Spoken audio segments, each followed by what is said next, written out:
সম্মানিত ভিউয়ার্স, আমরা জানি যে আমাদের পুরো বিশ্বে প্রায় ৮০০ কোটি মানুষ বাস করছে।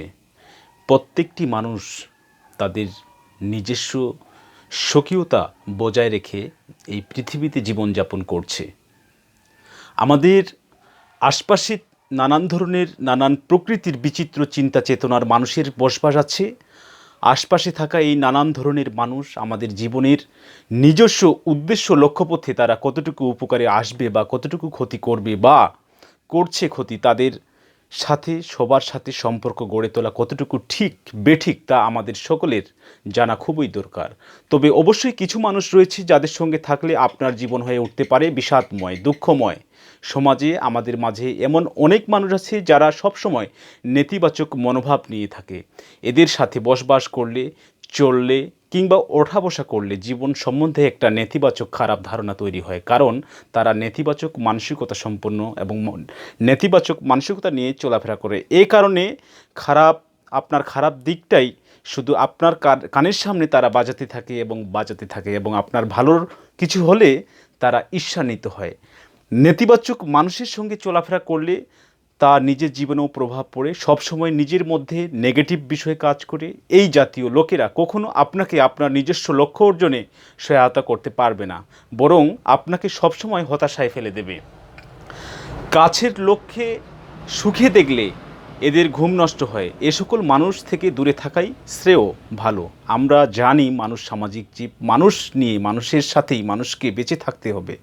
তবে সব মানুষের সাথে নয়, নিজের মানসিক শান্তির জন্য কিছু মানুষকে দূরে রাখতে হবে। বিভিন্ন গবেষণায় প্রমাণিত হয়েছে যে আমাদের চারপাশে থাকা মানুষজন আমাদের জীবনে বিশেষ প্রভাব ফেলে। এমনকি এদের জন্য আপনি হতাশায়ও ভুগতে পারেন এবং আপনাকে অনেক সফলতাও হাতছাড়া হতে পারে এদের জন্য। এজন্য যারা জীবনে সমস্যা তৈরি করে এমন শ্রেণীর মানুষকে এড়িয়ে চলতে হবে। আসুন এ সকল মানুষকে চিনে নেওয়া যাক। নাম্বার 1 হচ্ছে যারা সবসময় মানুষের কার্যক্রমের উপর নেগেটিভ কমেন্ট করে বেড়ায়, তাদের থেকে দূরে থাকতে হবে। তারা সবসময় আপনার সকল কাজের মধ্যে বিভিন্ন খুঁত খুঁজে বের করে যে কোনো মতামত না দিলে তারা অসুখী থাকে। সে বিষয়ে তাদের বিন্দুমাত্র ধারণা না থাকলেও তারা কথা বলবে, কমেন্টস করবেই। আমাদের মধ্যেই এমন কিছু মানুষ আছে যারা সকল বিষয়ে চিৎকার চেঁচামেচি করতে ভালোবাসে, তারা কথাবার্তায় তর্ক বিতর্ক করতে খুব ভালোবাসে। তাই এ সকল মানুষ থেকে দূরে থাকুন। এরা কখনো কোনো সময় তাদের নিজস্ব রাগের রসানলে আপনাকেও জড়াবে, আর এসব বিষয় শান্তি বয়ে আনতে পারে না কখনোই, শুধু কষ্টই দিবে আপনাকে। যাদের নিজস্ব ধৈর্য এবং হিংসার প্রবণতা বেশি, তাদের থেকেও দূরে থাকুন। এরা আপনার ভালো দিক দেখলেই ঈর্ষায় জ্বলে পুড়ে মরবে। আপনার ক্ষতি করার চেষ্টায় এরা কখনো পিছপা হবে না, ত্রুটি করবে না। সুতরাং কিছু লোক আছে যারা সারাক্ষণই মানুষের ব্যাপারে ভালো মন্দ সমালোচনা করে বেড়ায়। ধর্মীয় পরিভাষায় এদেরকে গীবতকারী বা চুগলিখোর বলা হয়। কাউকে প্রশংসা করতে গিয়ে উচ্চতায় আকাশে তুলে ধরে এরা, আবার কখনো কাউকে সমালোচনা বা নিজ করতে কোনো নিজ সীমা রাখে না। এদের থেকে খুব সাবধান। এরা বিষ বৃক্ষের মতো। এ সকল মানুষ আপনার জীবনে যে কোনো সময় দুর্বিষহ করে তুলতে পারে। কাজেই এরকম মানুষের সাথে সম্পর্ক গড়ে তোলার আগে আপনি বারবার ভেবে দেখবেন। এই ধরনের মানুষ হয় বিরক্তিকর। তারা নতুন অভিজ্ঞতা থেকে দূরে থাকে সর্বোচ্চ আধুনিকতার ছোঁয়া থেকে অনেক দূরে, এবং তারা মডার্নাইজ জীবনযাপন করতে অনেক ক্ষেত্রেই পারে না, শুনতে চায় না আপনারও কথা, সবসময় বিতর্কে জড়ায়। তাদের বাজে ব্যবহার, খারাপ কথা বা কথার কোনো অর্থ থাকে না। তারা হয় সামাজিকভাবে অন্ধ এবং বধির। এ ধরনের মানুষ যদি আপনার আশপাশে থাকে আর আপনাকে অস্বস্তিতে ফেলে, তাহলে তাদের সঙ্গে যোগাযোগ রাখার কোনো মানে হয় না। খুব স্বাভাবিকভাবে তাদের সঙ্গে দ্রুত কথা শেষ করে ভেগে পড়াই হবে বুদ্ধিমানের কাজ। কিছু মানুষ আছে সমাজে আত্মপ্রেমী মানুষ। এই আত্মপ্রেমী মানুষদের সঙ্গে থাকলে মানসিক যন্ত্রণায়ও অনেক সময় আপনাকে ভুগতে হতে পারে। আত্মপ্রেমী মানুষ ইংরেজিতে যাদের বলে নার্সিসিস্ট, তাদের থেকে দূরে থাকা উচিত। নিজেকে ভালোবাসা স্বাস্থ্যকর, তবে অতিরিক্ত আত্মপ্রেমীদের আশপাশে থাকা মানুষদের অনেক সময় দিতে হয় চরম মূল্য।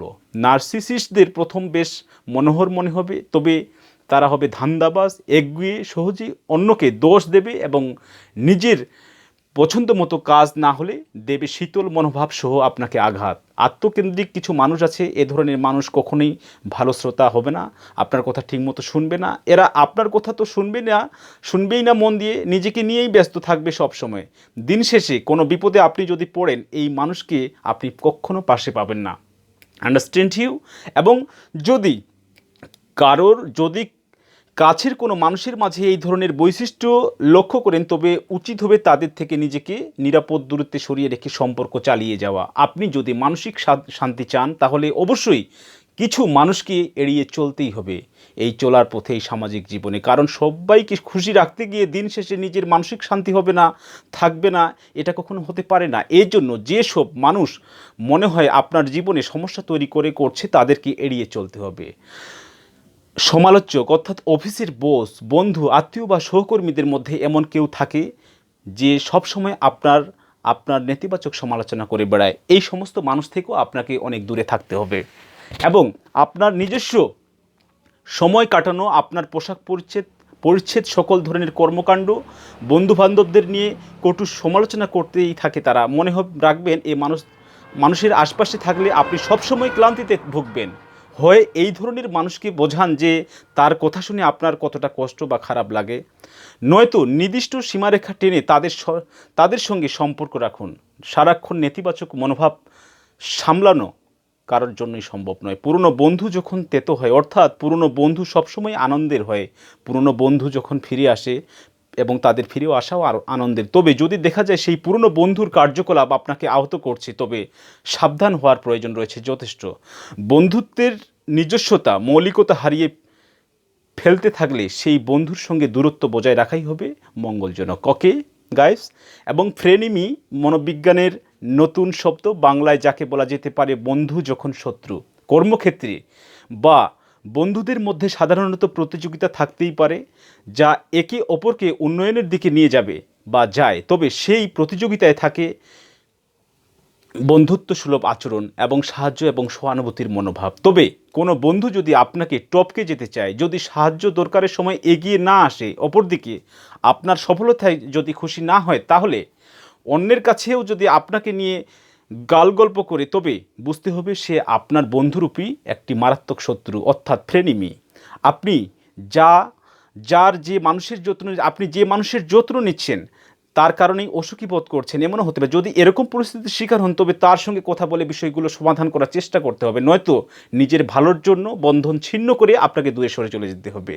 যে আপনার সামনে অন্য কাউকে নিয়ে গল্প করছে, সে আপনার গল্প অন্যের কাছে ঠিক একইভাবে করতে পারে। সেজন্য এই সমালোচনাকারীদেরকে, এসব মানুষকে আপনি এড়িয়ে চলুন। এবং পার্সোনালিটি অ্যান্ড সোশ্যাল সাইকোলজি বুলেটিনে প্রকাশিত নেদারল্যান্ডের গ্রোগিনগেন বিশ্ববিদ্যালয় গবেষণায় ফলাফল অনুযায়ী, কর্মক্ষেত্রে সহকর্মীকে নিজ গল্পগুজব করার মাধ্যমে আত্মকেন্দ্রিক এবং অলস কর্মচারী সম্পর্কে ধারণা পাওয়া যায়, যা অনেকটাই অস্বাস্থ্যকর অফিস ব্যবস্থাপনার জন্য। ওকে, তবে যারা বেশি গল্প গুজব ছড়ানোর উদ্দেশ্যে গালগল্প ফাঁদে বা নিজেদের ভালো সাজানোর জন্য বানিয়ে কথা বলে, তাদের সঙ্গে সঙ্গ মোটেই স্বাস্থ্যকর হতে পারে না। যদি এরকম মানুষের সঙ্গে এসে থাকেন, তবে তাদেরকে ব্যক্তিগত বিষয় নিয়ে নিজস্ব ব্যক্তিগত অভ্যন্তরীণ কথা বলা থেকে আপনি দূরে থাকবেন এবং একেবারেই এড়িয়ে চলবেন তাদেরকে। কিছু মানুষ আছে আমাদের সমাজে, অলস প্রকৃতির মানুষ।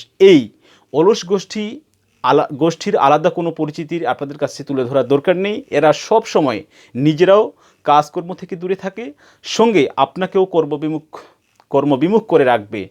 কিছু মানুষ আছে সুবিধাবাদী, এমনভাবে আপনার সঙ্গে মিশবে যে আপনাকে তার আসল রূপ বুঝতে অনেক বেগ পেতে হবে। এজন্য মানুষের সঙ্গে মেশার আগে চিন্তা করবেন আপনি তার থেকে বিপদের সময় উপকৃত হবেন কি না, হতে পারবেন কি না। আপনি সেই অনুযায়ী তাদের সাথে সম্পর্ক রেখে চলবেন। এবং কিছু মানুষ আছে সমাজে বিচারক, যাদেরকে আমরা বলি, এরা আপনার পা থেকে মাথা পর্যন্ত সব সময় আপনার ভালো মন্দ তুলে ধরবে। শুধু তাই নয়, আপনার খারাপ দিকগুলো এমনভাবে তুচ্ছ তাচ্ছিল্যের মধ্য দিয়ে তুলে ধরবে যা আপনাকে খারাপ লাগবে। কিছু মানুষ আছে আত্মধ্বংসাত্মক মানুষ, অতিরিক্ত মদ্যপান, হাত পা কাটা কিংবা ক্ষুধা মন্দা বা শারীরিক শরীর নষ্ট করে ফেলেছে। এই ধরনের বৈশিষ্ট্য সম্পন্ন মানুষদের প্রতি আপনার পরিচিত কেউ হলে তার জন্য আপনার মন খারাপ হতে পারে, তাদের সাহায্য করতে চাইলে অবশ্যই আপনাকে পেশাদার মনোবিজ্ঞানের পরামর্শ নিয়ে আগাতে হবে। কেন আগাতে হবে মনোবিজ্ঞানের পরামর্শ নিয়ে আপনি তা ভালো করে জানেন। তবে কারোর ধ্বংসাত্মক মনোভাব যদি আপনার ওই মানসিক ক্ষতির কারণ হওয়া শুরু করে, তবে অবশ্যই তাদের থেকে নিজেকে সরিয়ে নেওয়া হবে বুদ্ধিমানের কাজ। কিছু মানুষ আছে আবেগী মানুষ, কাঁদুনে মানুষ, এই কাঁদুনে মানুষ থেকে দূরে থাকতে হবে। পৃথিবীতে এমন অনেক মানুষ আছে যারা শুধু নিজেদের সমস্যার কথা বলতে ব্যস্ত, আপনারটা শোনার সময় তাদের নেই, তাদের কোনো আগ্রহ নেই। এদের থেকে চেষ্টা করবেন সম্পূর্ণ দূরে থাকতে।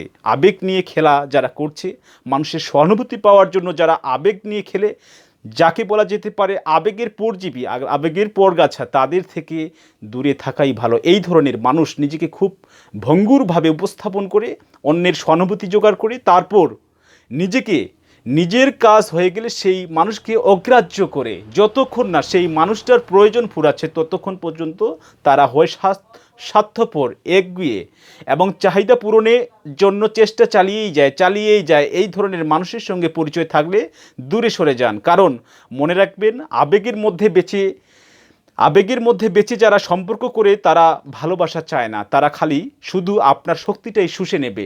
পরাশ্রী কাতর যাদের কিছু মানুষ আছে, যারা হিংসা মানুষের মধ্যে থাকতেই পারে। সাধারণ সম্পর্কে হিংসা করা অনেক ক্ষেত্রেই ভালোবাসার লক্ষণ হিসেবে দেখা হয়। তবে এই হিংসার কারণে যদি আপনাকে কষ্ট পেতে হয়, কোনো কাজ করতে বাধা দেয় বা প্রতিযোগিতায় নামে, তবে সেই মানুষ থেকে আপনি দূরে থাকবেন। প্রচণ্ড হিংসুটে মানুষ কখনো স্বাস্থ্যকর সম্পর্ক বজায় রাখতে পারবে না। যখন ভালোবাসার সম্পর্কে একে অপরের প্রতি সাহায্য সহযোগিতা করার মনোভাব না থাকে, দুজনের ভার বহন করে চলার কাজ করার ইচ্ছা না থাকে, সেখান থেকে অবশ্যই সরে আসা উচিত হবে ভালোর জন্য, আপনার নিজস্ব ভালোর জন্য।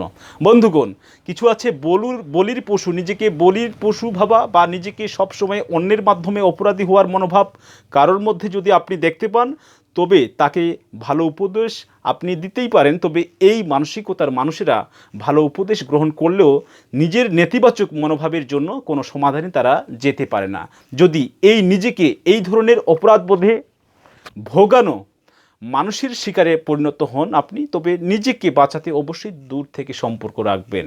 ওকে। এবং মেকিয়াভেলিয়ান অর্থাৎ মানসিক স্বাস্থ্য বিজ্ঞানের ভাষায় ভ্যালুইজমকে চিহ্নিত করা হয়েছে তাদেরকে যারা অন্যদের সঙ্গে যোগাযোগ করার সময় খুবই শীতল অনুভূতির সঙ্গে বিভিন্ন ধান্দা করে, তাদের অনুভূতি আন্তরিক হয় না, থাকে সহানুভূতির অভাব। মনোবিজ্ঞানের বিজ্ঞানীদের সাধারণ পরামর্শ থাকে মেকিয়াভেলিয়ান মানুষের মধ্যে দেখা পেলেই আপনি তাদের থেকে দূরে পালিয়ে যাবেন। তবে ঘটনাক্রমে যদি তাদের সঙ্গে থাকতেই হয়, তাহলে তাদের সঙ্গে আপনি ব্যবসায়ীর মতো কাজ করবেন। অর্থাৎ তাকে কিছু দিতে হলে সে আপনাকে কি দিবে সে বিষয়ে আপনি নিশ্চিত হয়ে নেবেন। ওকে, যাকে বলে উইন উইন সিচুয়েশন। ওকে, গেম সিচুয়েশন অর্থাৎ হচ্ছে যে ব্যবসায়িক সম্পর্ক। কিছু মানুষ আছে উদাসীন মানুষ, সম্পর্কের খাতিরে একজন মানুষের বেশি দেওয়ার ক্ষমতা থাকলে বেশি দিবে, বিষয়টা খুবই সাধারণ। তবে একজন মানুষের জন্য সেটা অনেক সময় খুবই চাপের বিষয় হয়ে যায়, যখন তাকে মানসিক ভোরের ভাগের বেশিরভাগটাই টানতে হয়। এই একপক্ষীয় অবস্থায় পড়ে সেই মানুষটার যদি মনে হতে থাকে আমি খালি দিয়েই যাচ্ছি, অপর পক্ষ সেই বিষয়টা খেয়াল না করে উদাসীনতার পরিচয় দিয়ে যেতে থাকে, এই ধরনের সম্পর্ক আসলে শেষ পর্যন্ত হৃদয় ভাঙ্গার কারণ হয়ে দাঁড়ায়। আর যে ব্যক্তি দিয়েই যায় সে এক পর্যায়ে আত্মঅভিমানে ভোগে।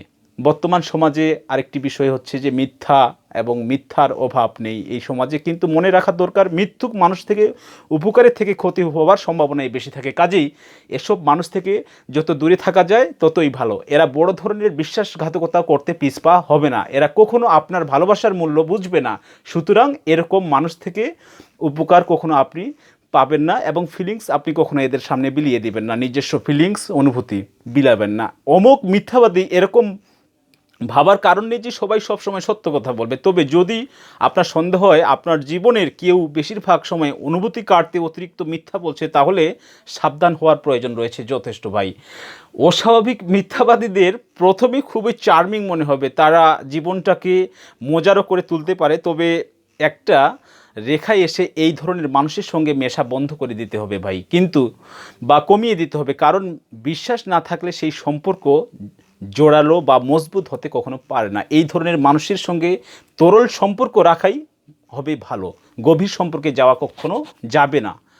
খারাপকে ভালো বলে কিছু মানুষ বড় হতে হতে বিভিন্ন খারাপ অভ্যাসরপ্ত হয়ে যায়, যেমন মদ্যপান থেকে শুরু করে টাকা পয়সা ঠিকমতো সামাল দিতে না পারা, কিংবা নিজেকে ধ্বংস করার মতো কাজে লিপ্ত হওয়া, যা আমাদের অনেক সময় হৃদয় ভঙ্গের কারণ হয়। আর সব থেকে সেই মানুষের বের হয়ে আসা অনেকটাই কষ্টকর হয়ে যায়। তবে এই ধরনের খারাপ অভ্যাসগুলোকে যারা এড়িয়ে যায়, এমনই সেই কাজগুলো করতে উদ্বুদ্ধ করে যারা, কিংবা আপনি নিজে কোনো বাজে অভ্যাস থেকে বের হয়ে আসতে চাচ্ছেন কিন্তু সেই ব্যক্তি আপনাকে বাধা দিচ্ছে, উল্টো টেনে ধরে সেই খারাপ পথের দিকে, তাহলে আপনাকে অবশ্যই তাদেরকে এড়িয়ে চলতে হবে ততক্ষণ পর্যন্ত যতক্ষণ না আপনি নিজে শক্ত হচ্ছেন, ভালো হচ্ছেন, সঠিক রাস্তায় আসতেছেন। অহমিকা বা দাম্ভিকতা রূপক অর্থে ভেবে নেওয়া যাক। আপনার কি কখনো মনে হয়েছে যে এমন কোনো মানুষের সঙ্গে আছেন যে সবসময় ঘরের পুরো জায়গাটা নিজের জন্য নিতে চাইছে, সবসময় নিজেকে সবার সামনে বেশি প্রাধান্য পেতে চাচ্ছে বন্ধু মহলে? এমন অনেকজন থাকতেই পারে, বা একজন থাকতেই পারে যে চায় সবাই তার দিকে নজর দিক। তবে সম্পর্কের মধ্যে যখন এমন চাহিদা সৃষ্টি হয়, তখন সেখানে যদি নিজের কোনো জায়গা না থাকে, তাহলে উচিত হবে সেই বন্ধুর সঙ্গে সম্পর্কটা নতুন করে সাজিয়ে দূরত্ব বজায় রেখে চলা। ওকে, আগ্রাসী মনোভাব সম্পন্ন কিছু মানুষ এই সমাজে আছে। কিছু মানুষ রয়েছে যাদের মেজাজ এই চোরা তো এই শীতল, তারা তাদের মনোভাব সহজে প্রকাশ করতে পারে না। তারা বেশিরভাগ সময় আত্মরক্ষামূলক আচরণ করে, কোনো বিষয় জানতে চাইলে ছলচতুর উত্তর দেয়। তারা ভালো থাকলেও বলবে খারাপ আছি, সহানুভূতি আদায়ের জন্য। এই ধরনের মানুষ যদি আপনার মানসিক শক্তি কেড়ে নেয়, তবে তাদের সঙ্গে দূরত্ব মেপে আপনি যোগাযোগ রাখবেন, না হলে হয়তো শত্রুতায় আপনার সম্পর্ক রূপ নিতে পারে, এবং সেটাই স্বাভাবিক। যারা শারীরিকভাবে অপমান করে, ডোমেস্টিক ভায়োলেন্সের শিকার নিয়ে নানান তথ্য রয়েছে, আমরা জানি। সেটা শুধু যে নারীদের ওপর ঘটে তা নয়, পুরুষরাও রয়েছে এই তালিকায়। যারা আপনাকে শারীরিক এবং মানসিকভাবে সারাক্ষণ আঘাত করে, আপনি সবসময় তাদের থেকে দূরে থাকবেন।